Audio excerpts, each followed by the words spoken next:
warahmatullahi wabarakatuh.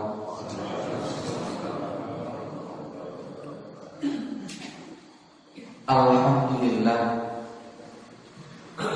wassalatu wassalamu ala rasulillah nabiyyina Muhammad ibn Abdillah wa ala alihi wa sahbihi wa mawala.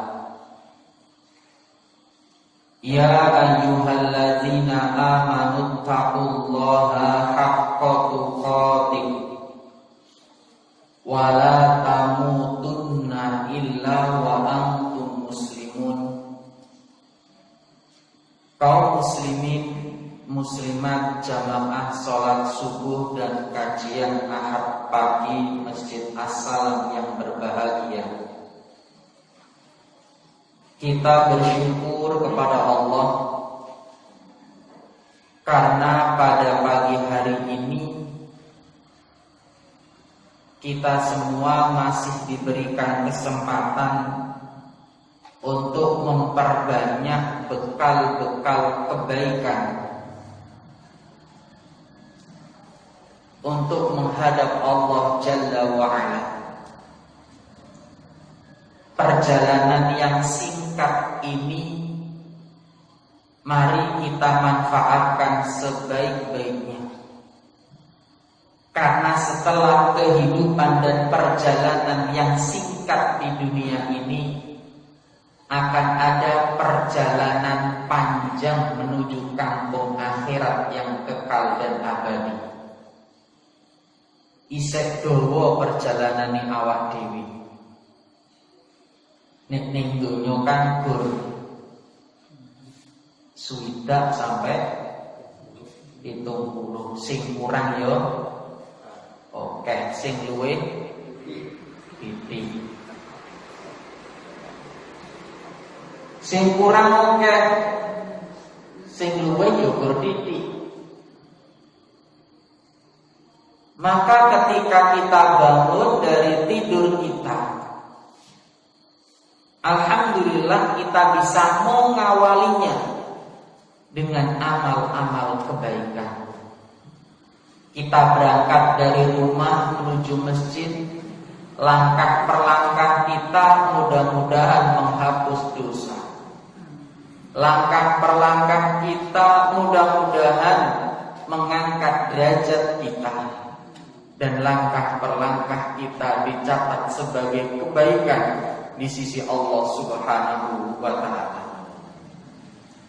Bapak-bapak, ibu-ibu yang berbahagia, alhamdulillah setelah pada pertemuan yang lalu kita sempat membahas tentang akhlak atau sesuatu yang buruk, ya. Di antaranya tentang marah, ya, sudah kita bahas pada pertemuan yang lalu. Insya Allah kita akan lanjutkan pembahasan berikutnya tentang sifat atau tentang riya. Rasulullah SAW pernah bersabda, wa an Mahmud bin Labid radhiyallahu anhu, dari sahabat Mahmud bin Labid, semoga Allah meridhoinya. Qala Rasulullah sallallahu alaihi wasallam, sak temene baginda Rasulullah sallallahu alaihi wasallam niku nate dawuh, inna akhwafa ma akhafu alaikum asyirkul asghar. Sesungguhnya perkara yang paling aku khawatirkan menimpa kalian adalah asyirkul asghar, yaitu syirik kecil. Qalu, maka para sahabat bertanya, wa masyirkul asghar ya Rasulullah? Apa syirik kecil itu wahai Rasulullah? Qala ar-riya'u, yaitu riya. Hadis yang mulia ini insya Allah akan kita pelajari satu persatu, makna per makna. Mudah-mudahan kita terhindar dari penyakit riya ini. Karena Bapak Ibu, kalau kita pernah mendengar bahwasannya syirik kecil ini lebih ditakutkan oleh Nabi dari fitnah Dajjal. Syirik kecil ini lebih Nabi takutkan menimpa seseorang daripada fitnah Dajjal. Padahal kita pernah mendengar begitu dahsyatnya fitnah Dajjal ini. Tapi Nabi lebih khawatir bila umatnya tertimpa yang namanya ar-riya. Ini yang Nabi khawatirkan sekarang. Dan riya itu adalah memperlihatkan amal soleh, menampakkannya, membicarakannya, menceritakannya. Ini ar-riya. Dan riya ini termasuk akhlak yang buruk seseorang kepada Allah, bukan kepada manusia. Jadi riya itu adalah penyakit, ya, dosa, akhlak yang buruk seorang hamba kepada Allah, bukan kepada manusia yang lain. Dan riya ini dikatakan sebagai asyirku, syirik kecil. Berarti kan isih onok sangkut paute, isih onok memper-mempere karo syirik besar. Riya ini termasuk syirkul asghar karena seseorang yang berbuat riya ini ketika dia beribadah, yang dijadikan tujuan bukanlah pahala dari Allah, tapi yang ia harapkan adalah pujian dari manusia. Ingin dipuji oleh manusia, ingin dihormati oleh manusia, ingin diakui oleh manusia. Dan ingat, penyakit ini tidak hanya menimpa orang yang tidak berilmu. Penyakit riya ini tidak hanya menimpa orang-orang yang buruk. Bahkan mungkin Bapak Ibu, orang-orang yang sering berbuat tercela nggak butuh riya. Justru orang-orang yang berbuat baiklah yang paling banyak terkena penyakit riya. Maka ini harus kita waspadai bersama-sama. Jadi penyakit riya itu bahasanya nggak mengenai orang-orang yang sering berbuat buruk, nggak terlalu banyak. Justru sing akeh kena itu wong sing sering nglakoni apik. Karena memang tujuan dia melakukan kebaikan mendapatkan pujian manusia, ben diakoni. Inilah bahaya dari penyakit riya. Na'udzubillah summa na'udzubillah. Kemudian tadi kita katakan asyirku, syirik itu terbagi menjadi dua. Ada syirkul akbar, ada syirkul asghar. Ini penting kita pahami biar gak salah. Asyirkul akbar, syirik besar, itu adalah perbuatan kesyirikan yang menyebabkan pelakunya keluar dari agama Islam. Dan orang yang melakukan ini setidaknya tertimpa 3 musibah besar. Jadi orang yang berbuat syirkul akbar, setidaknya dia terkena 3 musibah besar. Orang yang menyekutukan Allah dengan yang lainnya, dia menduakan Allah dengan yang lainnya, setidaknya tertimpa 3 musibah besar. Apa musibah itu? Musibah yang pertama, gugur seluruh amalannya. Sekiranya dia berbuat kebaikan 70 tahun, seluruh hidupnya diisi dengan kebaikan, kemudian menjelang akhir hayatnya dia berbuat kesyirikan dan dia meninggal dalam keadaan tidak bertaubat, maka seluruh amalannya tadi yang sekian puluh tahun tidak bersisa sama sekali. Mari kita lihat ya, surat Az-Zumar ayat 65. Surat Az-Zumar ayat 65. Walaqad uhiya ilaika wa ilal ladzina min qabli la in asyrakta la yahbatanna 'amaluka wa la takunanna minal khasirin. Telah diwahyukan kepada engkau dan juga rasul-rasul sebelum engkau, apabila engkau melakukan syirkul akbar, engkau melakukan syirik besar, engkau menyekutukan Allah dengan yang lainnya, engkau menyembah Allah dan juga menyembah kepada yang lainnya,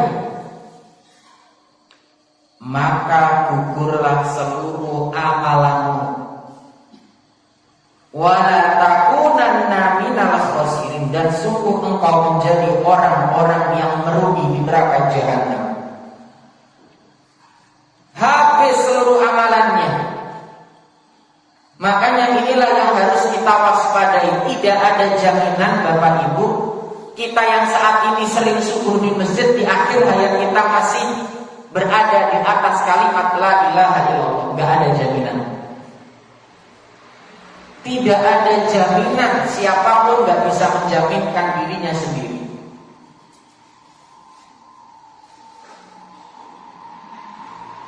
Di dalam surat Al-An'am ayat 88 Allah juga berfirman, walau asyraku la habita anhum ma kanu ya'malun. Sekiranya mereka berbuat kesyirikan, gugurlah seluruh amalan yang mereka lakukan.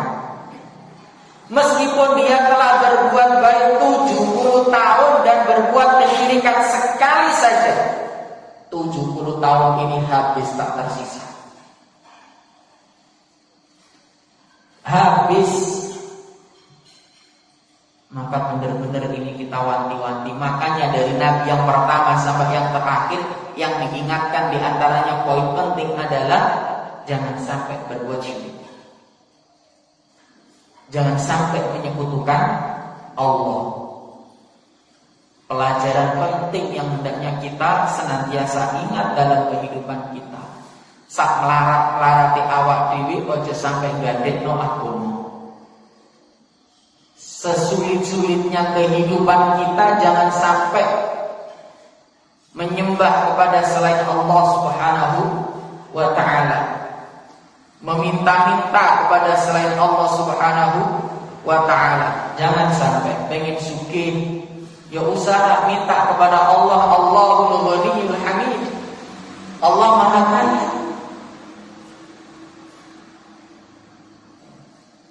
Karena betapa banyak orang yang ketika menginginkan kekayaan secara instan, larinya kemana Pak biasanya?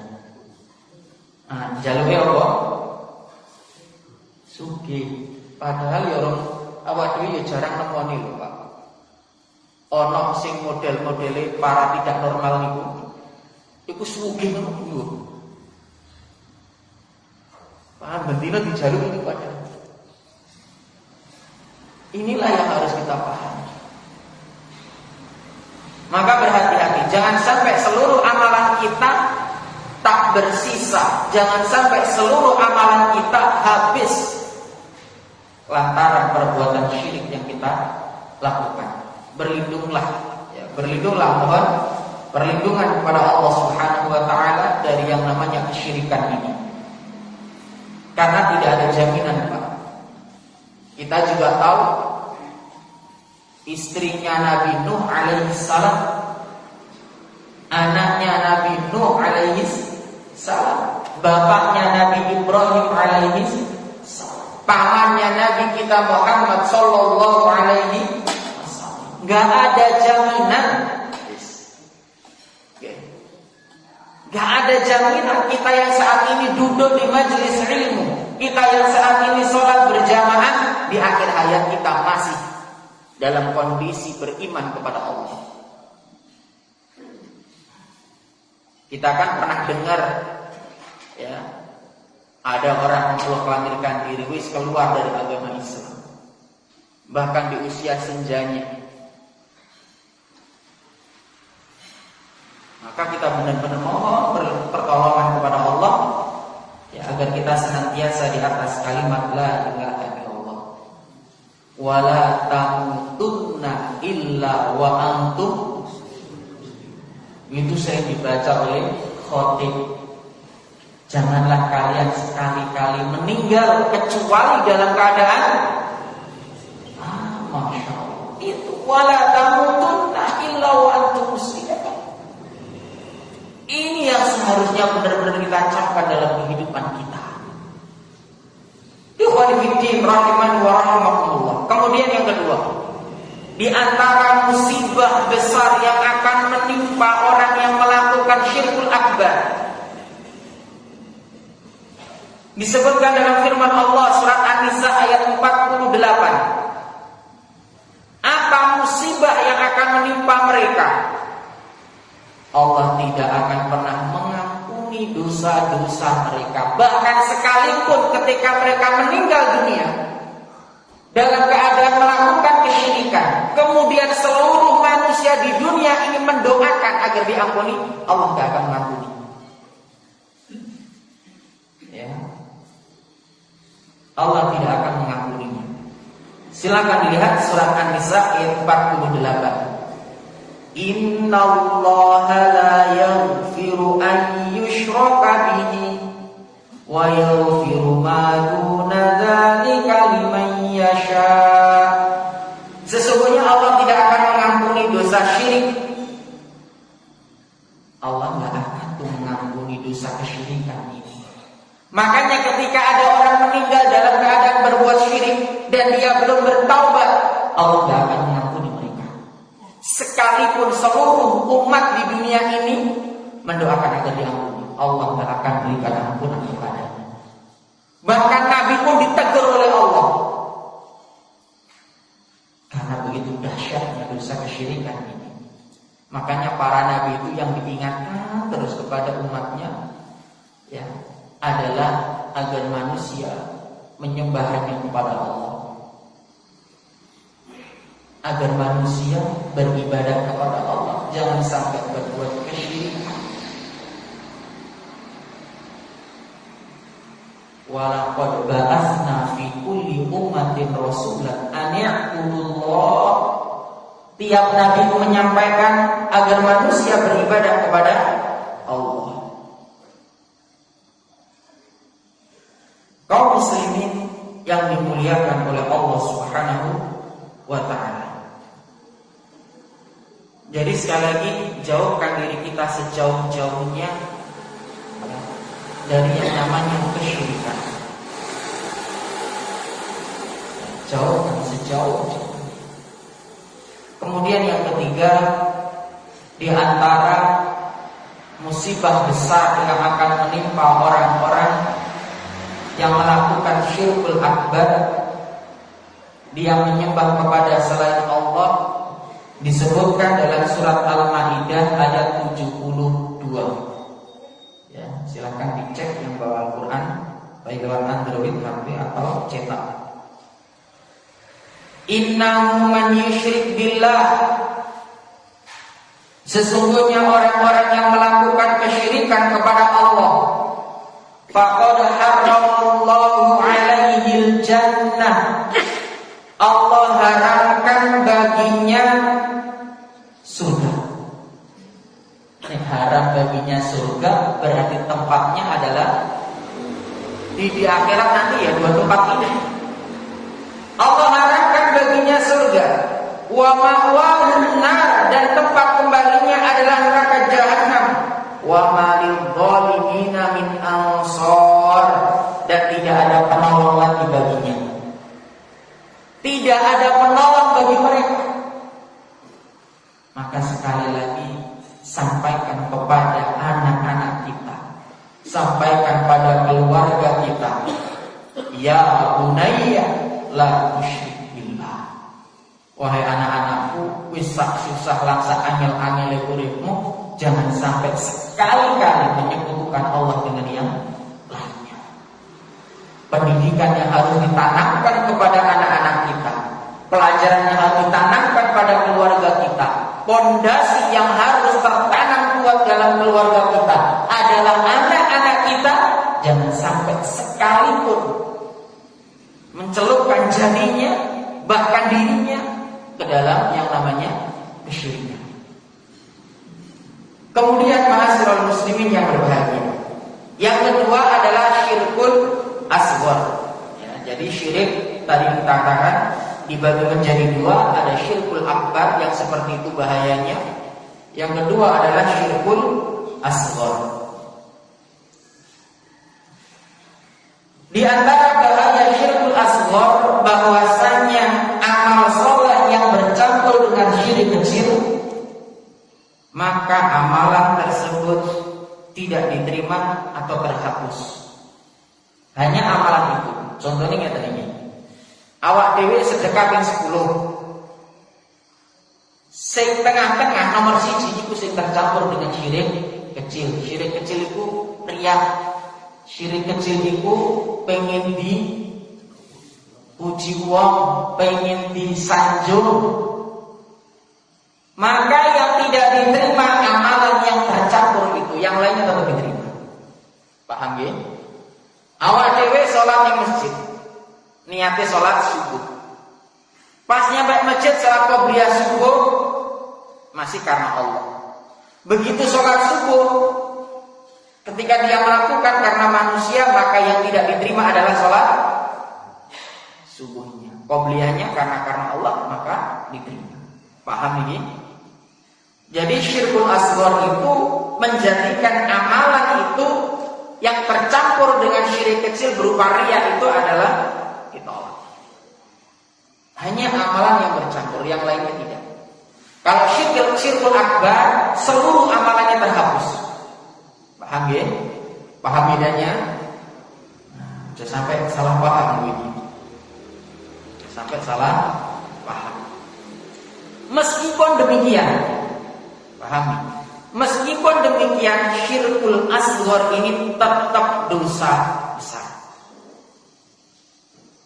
Ya, jangan dianggap enteng. Meskipun syirik kecil, tapi ini termasuk dosa besar karena berhubungan dengan haknya Allah.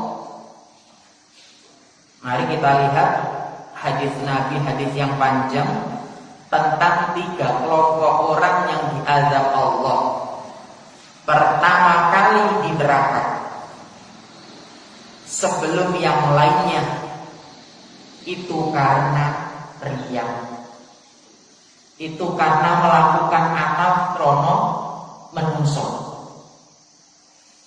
Rasul bersabda, inna awalan nasi yudha yaumal qiyamah, sak temene wong sing pertama kali diadili mangketen hari kiamat, rajulun ustusyhida, seseorang yang mati syahid di jalan Allah. Fa'utiya bihi fa'arrafahu ni'amahu fa'arafaha. Ia didatangkan dan diperlihatkan kepadanya kenikmatan-kenikmatan yang Allah berikan kepadanya di dunia. Lalu ia pun mengenalinya. Qala fama 'amilta fiha. Apa yang kamu gunakan dari nikmat-nikmat yang Allah berikan kepadamu? Sampai itu juga nikmat benar-benar.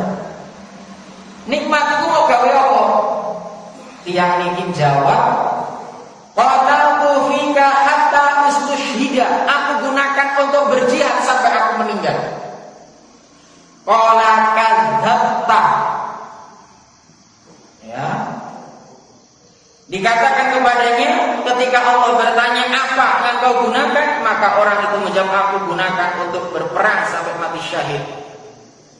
Maka Allah menyatakan padanya, kadzabta, engkau berdusta. Walakinnaka qatalta li'an yuqal jaziun. Tetapi engkau berperang sebenarnya ingin dikatakan sebagai orang yang gagah berani, biarani mujahid. Faqad qila, maka dikatakan kepadanya,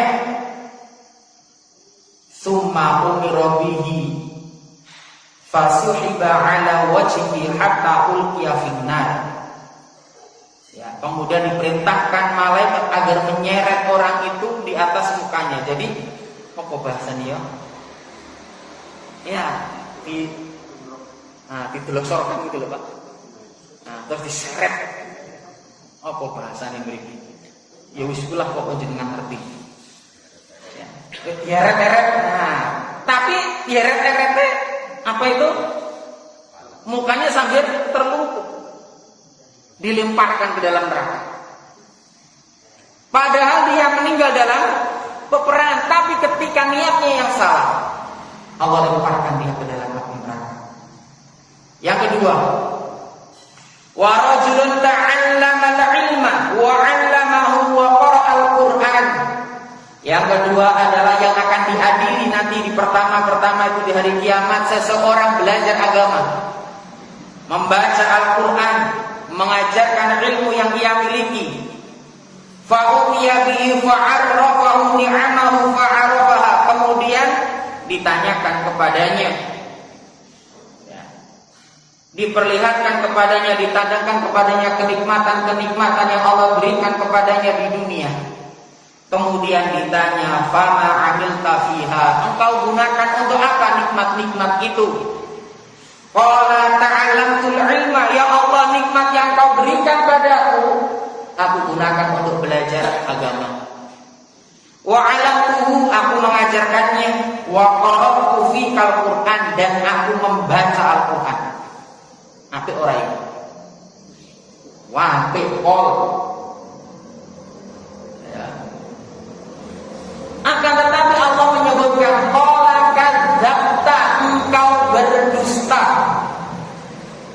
Walakinnaka ta'allamtal ilma liyuqal, akan tetapi engkau belajar agama, engkau menyampaikan ilmu agama, engkau membaca Al-Quran untuk dikatakan alimun, agar engkau dikatakan sebagai orang yang berilmu, ben disebut kiai, ben disebut ulama, dan lain sebagainya. Wa qara'al Qur'an, dan engkau membaca Al-Qur'an liyuqal, untuk dikatakan huwa qari, masya Allah itu qari. Faqad qila, ya, emang demikian dikatakan kepada dirinya. Summa umira bihi fasuhiba ala wajhi hatta ulqiya finnar. Sama, ditelungkupkan wajahnya, diseret, dilemparkan ke dalam api neraka. Nauzubillah. Yang ketiga, yang akan diadili, wa rajul wassa'allahu alaihi, seseorang yang diberikan kelapangan dan berbagai macam harta benda, wa atahu min asnaf al-mal, fa'utiya bihi fa'arafahu ni'amahu fa'arafaha. Kemudian didatangkan kepadanya, diperlihatkan kepadanya kenikmatan-kenikmatan yang Allah berikan kepadanya di dunia. Sama, ditanya. Kemudian ditanya oleh Allah, fama amilta fiha, kamu gunakan untuk apa kekayaan yang Allah berikan padamu, harta yang Allah berikan padamu? Qala ma taraktu min sabilin tuhibbu an yunfaqa fiha illa anfaqtu fiha laka. Ya. Orang itu menjawab, aku tidak pernah meninggalkan sedekah. Masya Allah kan? Gak tahu ninggalkan sedekah, gak tahu ninggalkan infak pada jalan yang kau cintai ya Allah, melainkan pasti aku melakukannya karena semata-mata karena. Qala kadzabta, engkau berdusta. Walakinnaka fa'alta liqal, engkau menginfakkan hartamu, engkau dari hartamu untuk disebut huwa jawadun, engkau adalah dermawan. Faqad qila, sama memang begitulah dikatakan tentang dirimu. Summa umira bihi fasuhiba ala wajhi summa ulqiya finnar, ditelungkupkan wajahnya, dilemparkan ke dalam api neraka. 3 amalan yang luar biasa pahalanya: jihad, menuntut ilmu, membaca Al-Quran, bersedekah, berinfak. 3-tiganya atau 4 ini amalan yang utama kalau kita pelajari. Tapi 3 amalan ini, 4 amalan ini tidak mampu menjaminkan seorang hamba masuk ke dalam surga. Kenapa? Faktornya adalah salah niat. Dia melakukan bukan li ajli, bukan karena Allah ya, bukan lillah, tapi ajli nas. Biar disebut dermawan, biar disebut orang yang gagah berani, mujahid, na'udzubillah. Inilah yang harus kita waspadai. Makanya tadi kita katakan, yang lebih Nabi takutkan, khawatirkan menimpa kita ini bukanlah dajjal, tapi adalah riya. Ala ukhbirukum bima huwa akhfu alaikum indi minal masihid dajjal. Wahai manusia, wahai sahabat-sahabatku, hadis dari Abu Sa'id Al-Khudri, maukah aku kabarkan kepadamu tentang sesuatu yang lebih aku khawatirkan atas kalian daripada fitnah Al-Masih Ad-Dajjal? Qala qulna bala, maka kami para sahabat menjawab, tentu ya Rasulullah. Faqala asyirkul khafiyyu, yang lebih aku takutkan dari fitnah Al-Masih Ad-Dajjal adalah syirik kecil. Faqala asyirkul khafiyyu an yaquma ar-rajulu yusalli fa yuzayyinu salatahu lima yara min nadhir rajul. Kemudian Nabi menyebutkan syirik yang tersembunyi, syirik kecil itu seseorang berdiri, dia sholat, dia bagus-baguskan sholatnya karena dia tahu ada orang melihatnya. Makanya sering menjadi bahan muhasabah kita. Kadang kita sholat di rumah kalau 2 rakaat itu patas, kadang ini masjid untuk suwi. Nanti buatan-buatan ibu soalnya mau tonggo nanti cepat-cepat sungkan. Hati-hati sekali. Kita berhati-hati sekali. Kan kadang-kadang tetap awak dhewe niki salat ning omah iku nek 2 rakaat berapa menit? 2 menit ning masjid. Oh iso dadi 4 iki. Jane bacaane wis mari tapi ngadep wae. Habis sujud sungkan iki. Kok cepet tenan gitu. Meskipun kita tidak tahu hati manusia, yang tahu niat seseorang, yang tahu adalah dia dan Allah Subhanahu wa ta'ala. Tapi hendaknya ini jadi bahan muhasabah. Apa yang menjadikan kita demikian? Waspadailah hal ini. Dan Nabi lebih khawatir dengan syirkul khafi, syirik kecil ini. Kalau dajjal, Pak, itu yang mengikuti adalah orang-orang yang buruk, dhaful iman, lemah iman, ahli maksiat, jelas itu.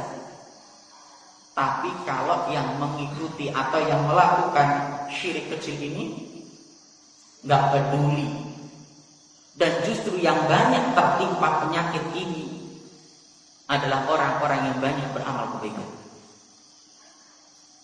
Ya. Jadi Nabi lebih khawatir umat ini kepada riya daripada fitnah Al-Masih Ad-Dajjal, karena Al-Masih Ad-Dajjal itu yang pertama munculnya di akhir zaman, sedangkan riya setiap saat. Dari yang dahulu sampai yang terakhir, semua akan tertimpa. Ada kemungkinan untuk terjangkit di penyakit ini. Kalau Al-Masih Ad-Dajjal nanti di akhir zaman, bener deh. Yang kedua, orang yang terfitnah dengan dan menjadi pengikut Al-Masih Ad-Dajjal bukan dari golongan orang-orang soleh, melainkan para pelaku maksiat, orang munafik, ya, al-Yahud wan Nasara, orang-orang yang dhaful iman. Itu yang mengikuti Dajjal. Tetapi yang namanya riya bisa menimpa orang soleh. Bayangkan tadi jihad kurang apa coba? Sedekah, nuntut ilmu, baca Al-Quran. Ketika salah niat berat. Makanya Sufyan Ats-Tsauri pernah mengatakan, ma'alajtu syai'an asyaddu alayya min diyati li'annaha ta'aqallabu alayya. Aku tidak pernah berhadapan dengan suatu perkara yang lebih berat seperti memperbaiki niatku. Li'annaha ta'aqallabu alayya. Soalnya gampang ngulang-alik. Niatnya gampang mola male isu ikhlas sore kok isu sampai sore budal iku lho ikhlas di masjid lho mesti ikhlas. Enggak percaya. Nyekel duit iku ikhlas, nyemplungne lho mesti ikhlas.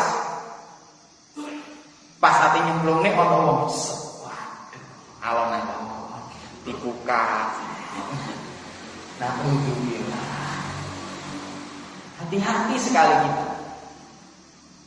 Dan sekali lagi riya ini gak hanya menjangkiti orang-orang yang sering berbuat dosa, bahkan orang yang sering ke masjid juga.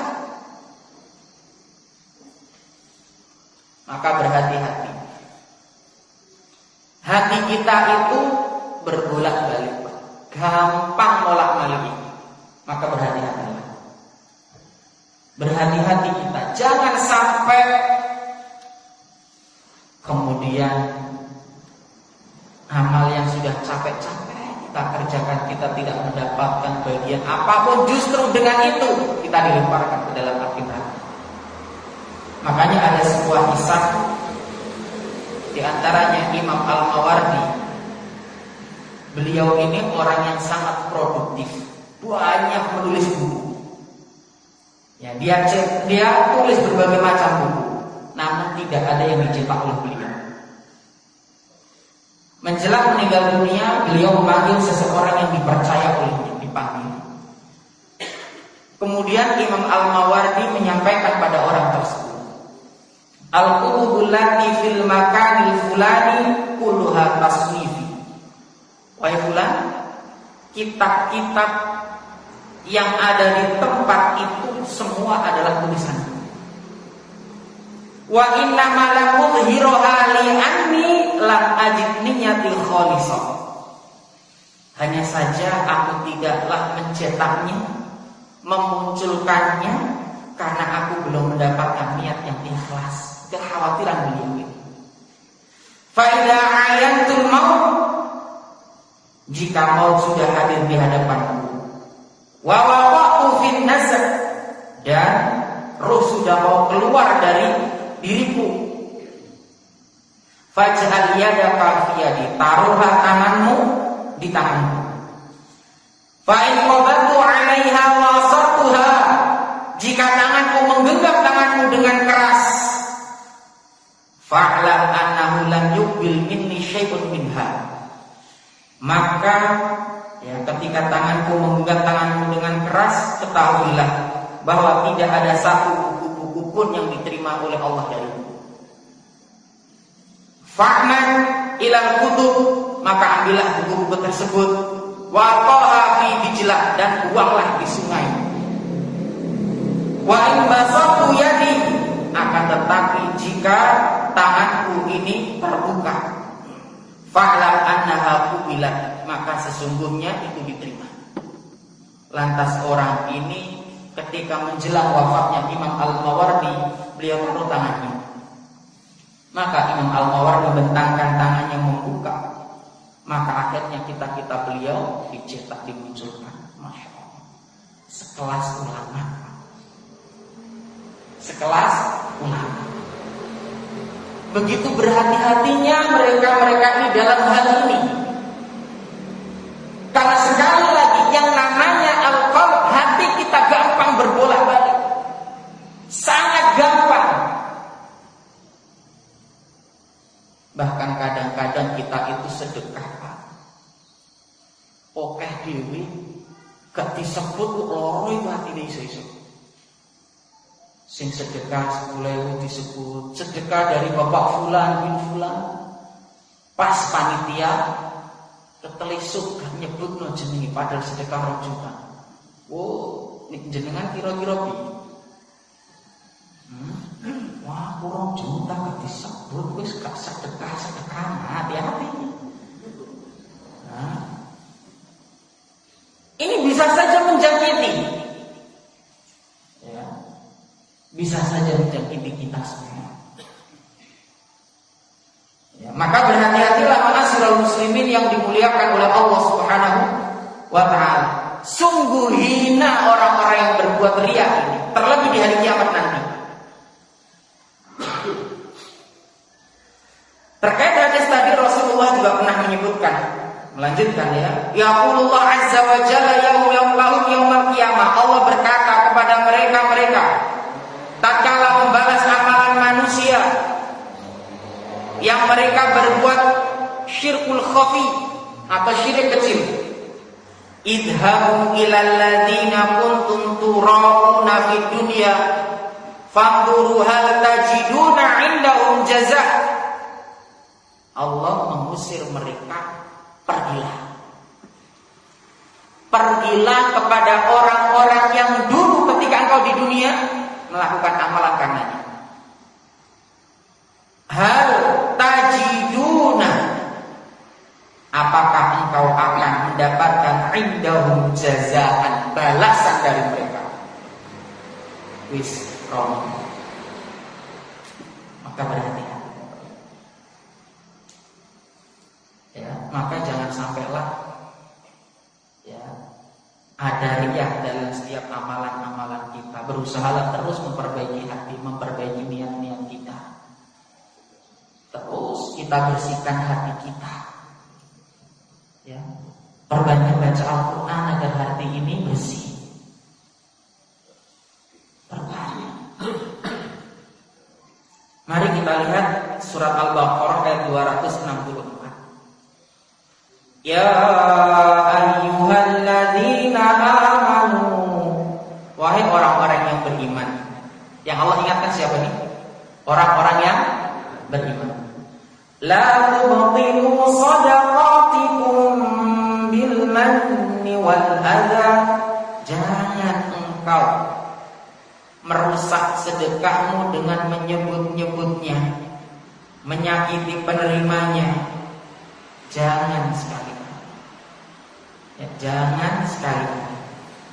Kalladzi yunfiqu malahu ria'an nas, seperti orang yang menginfakkan hartanya karena riya kepada manusia.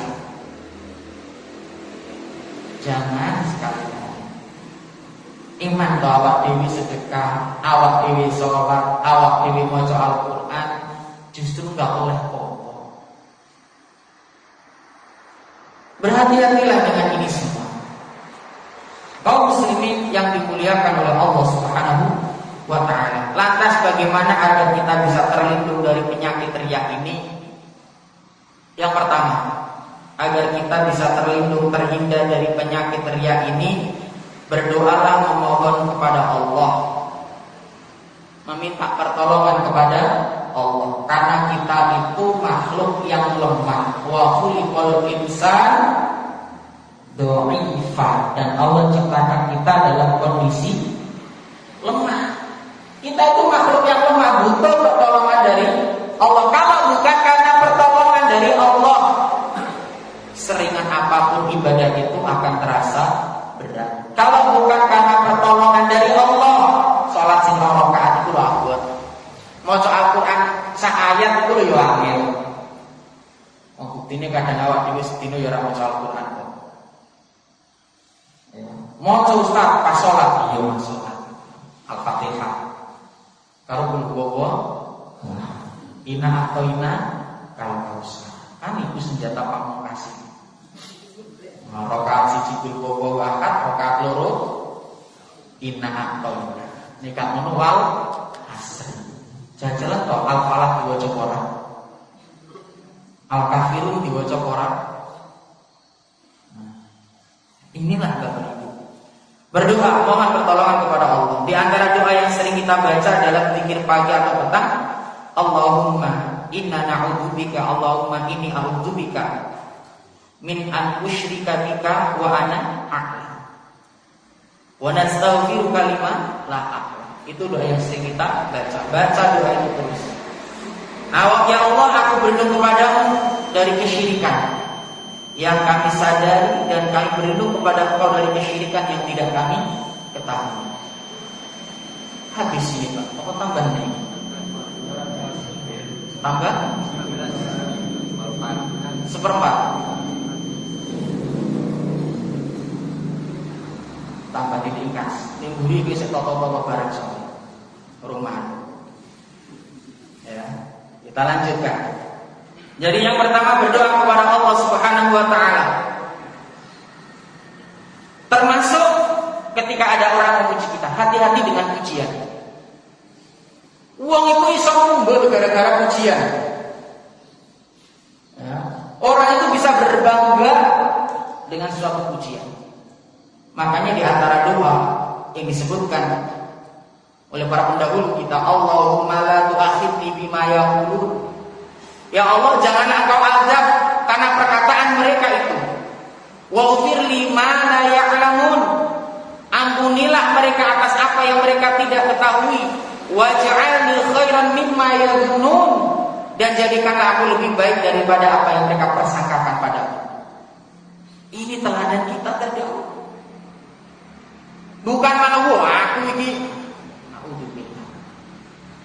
Masjid itu nek gak tak bantu orang hati. Hati-hati ini. Bisa saja kita terjerumus dalam hal tadi. Habis semua. Para pendahulu kita ketika mereka dipuji, mereka berdoa kepada Allah. Allahumma la tu'akhidni bima yaqulun, ya Allah, janganlah Engkau azab aku karena perkataan mereka. Waghfir lima la ya'lamun. Ampuni mereka atas apa yang mereka tidak ketahui. Kita ini sebenarnya banyak kesalahan, tapi orang nggak tahu gitu aja. Allah tutup aib kita. Yang gitu sebenarnya. Makanya waghfir lima la ya'lamun. Ampunilah aku ya Allah. Termasuk ampunilah mereka juga. Waj'alni khairan mimma yadhunnun. Jadikan aku lebih baik daripada apa yang mereka persangkakan. Ini yang kita minta kepada Allah. Ya, ampuni aku ya Allah, karena mereka juga nggak tahu sebenarnya kita ini ya banyak dosa. Sing dingerti ini kan awake pasti tekan itu. Dadi ketoke apik. Makanya juga sebisa mungkin agar kita terhindar dari penyakit riya, sembunyikan amal soleh kita. Sembunyikan amal soleh kita. Makanya sholat sunnah yang paling baik itu sholat sunnah di rumah. Itu sholat sunnah yang paling baik, kecuali sholat sunnah yang ada keterkaitan dengan sesuatu yang lain. Contoh sholat tahiyatul masjid kan raiso ning omah. Karena ada keterkaitan dengan tempat. Ya. Sholat Idul Fitri ada keterkaitan, ada aturan.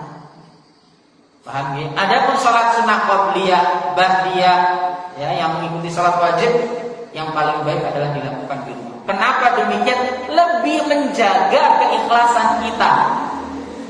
Makanya ini juga kita harus hati-hati. Ojo gampang sudon karo kancane wong kok mari dikir gak sholat sunnah langsung boleh. Hati-hati. Siapa tahu dia ingin menjaga keikhlasannya, dia sholat sunnah di rumah. Jelas ini ya? Kita berhati-hati, berusaha untuk menyembunyikan amal soleh. Lihat surat Al-Baqarah ayat 271. Surat apa tadi? Ayat in tubdus shadaqati fa ni'ma hiya wa in tukhfuha wa tu'tuhal fuqara fa huwa khairul lakum.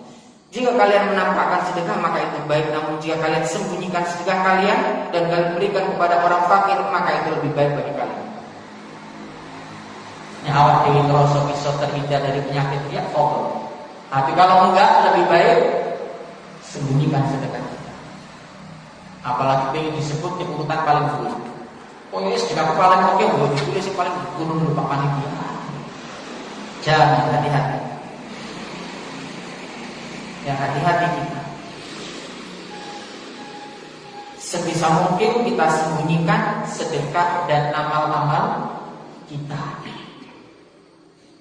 Karena sekali lagi Bapak Ibu yang dimuliakan oleh Allah Subhanahu wa ta'ala, bahwasannya hati kita gampang berbolak-balik. Sembunyikan amal-amal kita.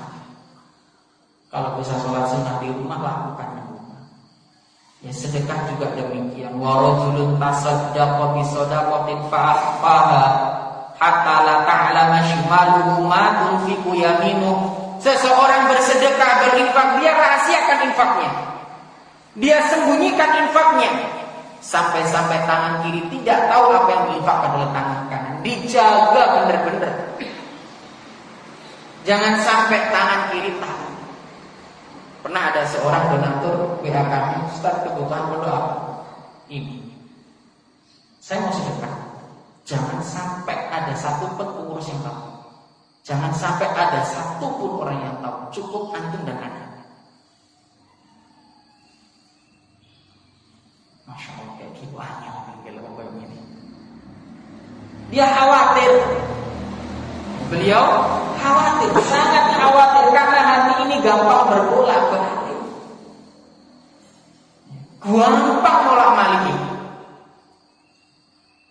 Makanya kan pernah kita sebutkan kisah juga, kadang-kadang ketika kita sedekah masih mengharapkan pujian orang lain. Padahal sedekah itu tujuannya adalah untuk kita sendiri. Ketika kita sedekah sebenarnya itu untuk kita. Apa yang kita sedekahkan Allah ganti kok.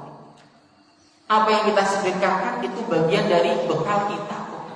Karena di hari kiamat ada orang-orang yang menyesal. Dia ingin dihidupkan kembali, ingin bersedekah.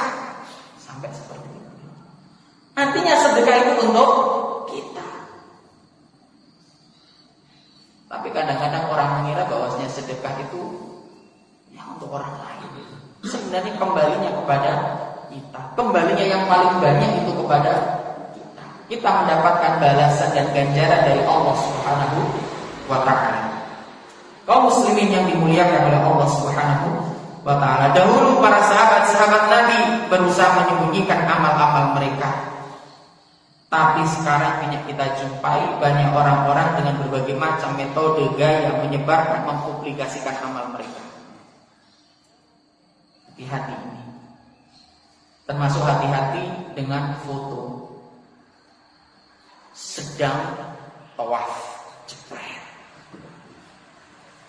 Nah, apa nih? Makanya salah masyayikh dari Saudi sana, di antara yang banyak mereka bikin takjub, mereka bingung, itu adalah kebanyakan orang-orang yang haji atau umroh sering foto. Di sana bukan sibuk ibadah, sibuk ngelek spot foto sing apik, background-e Ka'bah. Nah, hati-hati ini. Ya hati-hati sekali. Benar-benar berhati-hati. Itu banyak didapati gitu loh. Khususnya orang semua lagi Pak. Hati-hatilah dengan hal itu. Ya. Karena jangan sampai amal yang sudah kita lakukan gugur sia-sia. Kita tidak mendapatkan apapun. Berhati-hati sekali. Ya. Baca Al-Quran juga demikian. Sebisa mungkin ya kita benar-benar menjaganya. Karena hati ini berbolak-balik Pak. Oke lah kita baca Al-Quran kadang-kadang ya nok masjid nggak masalah. Ya boleh, siapa yang melarang. Tapi jaga terus niat kita. Jaga terus. Perbaiki niat kita. Jangan sampai kemudian apa yang kita baca bukan pahala yang kita dapatkan tapi kehinaan. Kenapa? Salah niat. Makanya para ulama itu kalau kita buka kitab-kitab mereka diawali dengan bab niat. Bahkan kalau kita buka kitab-kitab seperti kitab Subulus Salam, ya, atau kitab-kitab yang lain, apapun lah itu, atau bahkan kitab Sahih, ya, kita lihat tuh di sana diawali dengan bab niat. Terus dari kitab yang kecil aja lah, Arba'in Nawawi diawali dengan bab niat. Dan kitab-kitab yang lain, Riyadhus Shalihin, karena mereka menjaga niat. Ya, Bulughul Maram dan syarahnya Subulus Salam itu ada. Bulughul Maram ini juga diawali dengan, padahal bab awal menjelaskan thaharah. Kenapa demikian? Mereka menjaga benar-benar, mengingatkan, memperhatikan masalah niat. Karena siapapun bisa terjangkiti penyakit riya. Semuanya. Maka kita berhati-hati. Wong sekelas ulama aja berhati-hati kok, masa kita kayak itu menggampangkan. Ya. Apa hatine awak dhewe luwih resik, luwih bersih gitu. Yang terakhir, agar kita bisa terhindar dari penyakit riya ini, ingat akan bahaya orang-orang yang riya. Tadi sudah kita sebutkan bahaya dan dampak dari riya ini. Wallahu taala a'lam bishawab. Ada waktu 4 menit, kalau ada pertanyaan kami persilahkan. Kalau nggak ada lebih baik. Dan kalau ada singkatan, silakan. Monggo Ustaz. Assalamualaikum warahmatullahi wabarakatuh. Waalaikumsalam warahmatullahi wabarakatuh. Hanya kalau ria itu bisa diusahakan ya, supaya tidak ria. Ada lagi mungkin penyakit kalau ria itu kan menyamakan atau antara kita dengan Allah gitu, amalan-amalan kita dengan Allah. Tapi kalau ada lagi yang lebih berbahaya mungkin ujub. Karena ujub itu tempatnya di dalam hati gitu. Mungkin gini ya, alhamdulillah, aku ini sudah berpuasa, sudah sholat malam. Kalau dia itu kan ingin dilihat oleh orang gitu. Tapi kalau ujub itu mungkin akan lebih berbahaya daripada dia. Kalau dia itu mungkin kita bisa mengusahakan bagaimana supaya kita tidak rias. Contohnya sholat sunnah di rumah gitu kan, itu usaha kita untuk supaya tidak dilihat oleh orang lain. Begitu. Assalamualaikum warahmatullahi wabarakatuh. Waalaikumsalam. Sama sebenarnya, ujub juga bisa. Saya ini lebih buruk daripada orang lain. Selesai. Dan perlu kita pahami, riya itu ada 2 jenis. Yang ini sering jarang kita pahami. Riya yang jelas seperti tadi. Oh, aku nglakoni kuwi iku gara-gara. Ada yang samar. Oh, wong iku apa jane? Apik wong. Tujuannya apa? Mengangkat dirinya, aku luweh. Ini juga riya. Dan ini yang banyak kita jumpai. Hebat. Lihat ini. Ini juga masuk dalam kategori riya. Dia mengatakan fulan malas ke masjid, fulan malas maca Al-Qur'an. Tujuannya aku iki luweh. Meskipun secara tidak langsung. Sebenarnya apapun penyakit itu ada resep dari Rasulullah. Ketika kita mengidap penyakit ujub, maka hendaknya kita tanamkan pada diri kita, aku iki enggak luweh apik katimbang wong liya. Jane aku iki akeh dosane, gur Allah nutup aib-aibku wong liya ora ngerti. Kan ngono jane awak dhewe iki akeh dosane. Gur Allah nutup enggak ketok. Wong ku enggak ngerti. Orang itu enggak ngerti, dosa kita banyak. Baik yang kita sengaja atau tidak, lewat lisan atau yang lain. Makanya sebisa mungkin pentingnya tasfiyah wa tarbiyah. Nah, pembersihan hati itu penting. Makanya juga sering-sering lakukanlah tombone hati. Insyaallah itu mudah-mudahan bisa mengobati penyakit-penyakit hati, ya, hal-hal yang dapat merusak amal-amal kita. Baik itu riya, ujub, takabur dan lain sak konco-koncone itu. Dan teruslah memohon kepada Allah Subhanahu wa taala agar kita dijauhkan dari hal-hal yang buruk tadi. Ada yang lain? Cukup ya? Nggih. Jangan langil Pak Selamat. Angel. Ya mungkin cukup sudah mengenai syirik tadi kan pelakunya kekal di neraka. Sekarang yang syirik kecil seperti itu tadi, apakah ada keterangan bahwa pelakunya juga kekal di neraka atau mungkin diazab di neraka dalam waktu yang terbatas? Terima kasih. Terima kasih atas pertanyaannya. Insya'adzabahu. Bisa jadi Allah akan mengadabnya dan bisa jadi Allah mengampunnya. Lihat dia bertaubat atau tidak. Kalau itu syirik kecil. Adapun syirkul akbar, maka jelas nas-nas ayat dan hadis tentang hal tersebut. Dan ini nggak bisa ditawar-tawar. Adapun syirkul asghar, siapa tahu dia setelah itu dia sadar, dia beristighfar, bertaubat kepada Allah. Ya, kita kembalikan semuanya kepada Allah Subhanahu wa ta'ala. Insya'adzabahu. Jika dia memang nggak bertaubat atau yang lainnya, mungkin Allah akan azab dan bisa jadi Allah akan mengampuni orang-orang tersebut karena bisa jadi dia bertaubat. Dan nggak menutup kemungkinan ini. Makanya para sahabat itu terus membenahi niat mereka, hati mereka agar senantiasa lurus, istiqomah di atas kebenaran dan ketaatan, dan hati mereka condong dalam kebenaran. Makanya juga ya muqallibal qulub tsabbit qalbi ala dini. Terus kita baca. Kita minta agar hati kita ditetapkan dalam ketaatan. Wallahu ta'ala a'lam bishawab. Sekian dari kami. Insyaallah kita lanjutkan pembahasan ini ya dari bab berikutnya pada hari Rabu insyaallah ya. Rabu Pak. Jadwalkan insyaallah Rabu kita lanjutkan. Sekali lagi kajian ini kita ambil dari kitab Syarah Kitabul Jami', ya, rutin akan kita bahas kitab ini secara berurutan. Semoga Allah memberikan kemudahan kepada kita dan memberikan kepada kita ilmu yang bermanfaat.